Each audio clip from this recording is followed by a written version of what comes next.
વડોદરા મહાનગરપાલિકાના town planning વિભાગમાં એક અરજદારે કચેરીમાં જઈને ગાળો આપીને હોબાળો મચાવ્યો।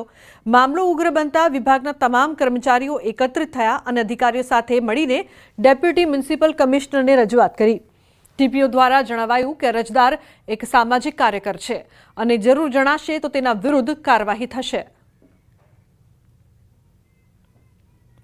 એ તો શાબ્દિક થોડી એ લોકોને બોલાચાલી થઈ છે એ બાબતની ખાલી રજૂઆત, અને એમાં અમે તો અમારી રીતે જે રજૂઆત કરવાની હતી અમારા ઉપર સાહેબને કરી। સર 100 ફોન કરતા હોય આવી રીતે અને ધમકીઓ આપ્યા એટલે પછી એમને ફોન ઉપાડતા નથી, અને બરાબર છે કે આટલા બધા ફોન કોઈ કામની વ્યસ્તતામાં ફોન ના પણ ઉપાડે, અને એકની એક વાત માટે કે દિવસમાં 100 કોલ તો કોણ ઉઠાવીને વાત જવાબ આપે।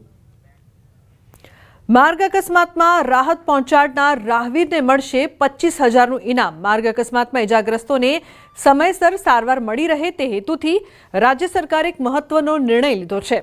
અકસ્માત સમયે ઇજાગ્રસ્તને તાત્કાલિક મદદ કરનાર વ્યક્તિને રાહવીર જાહેર કરવામાં આવશે અને તેને સરકાર તરફથી ₹25,000નું ઇનામ અને પ્રશંસા પ્રમાણપત્ર એનાયત કરવામાં આવશે।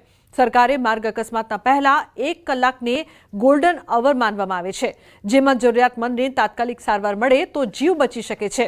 આ યોજના અંતર્ગત જિલ્લા સ્તરે ખાસ 5 સભ્યોની સમિતિ બનાવવામાં આવી છે, જેમાં એસપી, કલેક્ટર, સીડીએચઓ, સીડીએમઓ અને આરટીઓને સામેલ કરવામાં આવ્યા છે।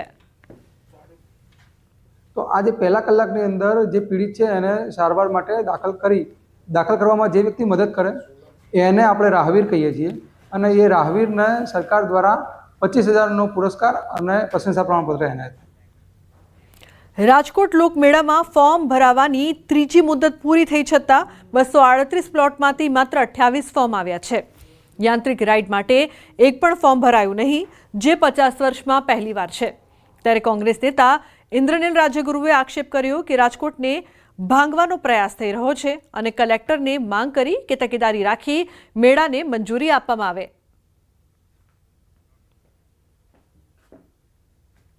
શું બધા રાજકોટના પ્રતિનિધિઓ નપાણિયા છે કે સરકારી તંત્ર જે ઈચ્છે તે કરે અને રાજકોટની ગરિમા માટે તમે કાંઈ ન કરો? એવા નપાણિયા લોકોને ભાજપના સિમ્બોલ ઉપર તમે ચૂંટીને મોકલા છે કે નહીં, એવો લોકોએ આમાં વિચાર કરવો રહ્યો।